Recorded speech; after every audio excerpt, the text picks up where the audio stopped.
வணக்கம் மக்களே. தமிழக வெற்றிக் கழகத்தின் அடுத்த கட்ட மக்கள் சந்திப்பானது வேலூர் மாவட்டத்தில் அக்ரம் சேவை பகுதியில் நடைபெற உள்ளது. பிப்ரவரி 23ஆம் தேதி அன்று வேலூர் மாவட்டத்தில் இந்த மக்கள் சந்திப்பு நடைபெற உள்ளது.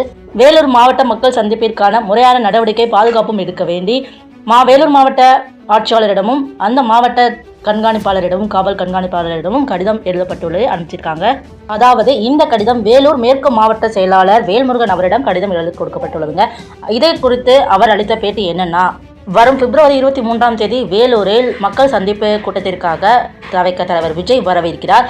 இதற்கான நடவடிக்கை குறித்து நாங்கள் வேலூர் காவல் ஆய்வாளர் எஸ்பியிடம் மனு கொடுத்திருக்கிறோம் என்று கூறியிருக்கிறார்.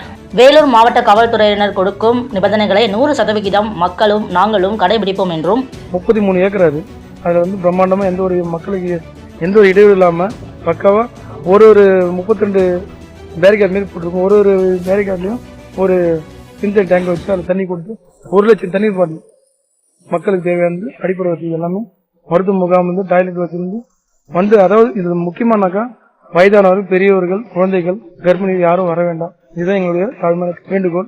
இந்த நிகழ்வு சிறப்பாக முடிக்கணும். நாங்கள் முழு மனதோடு இருக்கோம். காவல்துறை அனுமதியோடு இது நடக்கும். மக்களுக்கு எந்தவித பாதிப்பும் இல்லாமல் பாதுகாப்போம் என்றும், முக்கியமாக வயதானவர்கள், குழந்தைகள், கர்ப்பிணிகள், உடல்நிலை சரியில்லாதவர்கள் என்று இவர்கள் யாரும் வர வேண்டாம் என்றும் கேட்டுக்கொள்கிறார். இந்த நிகழ்வு காவல்துறையின் உதவியுடன் சிறப்பாக நடைபெறும் என்றும், பாதுகாப்பு வசதி அத்தனையும் இதில் அடங்கும் என்றும், ஆம்பூர் சட்டமன்ற தொகுதி 25,000 பேர் உட்பட இதில் கலந்து கொள்வார்கள் என்றும் நினைக்கிறோம். இவ்வாறு அவர் இதில் கூறியுள்ளார்.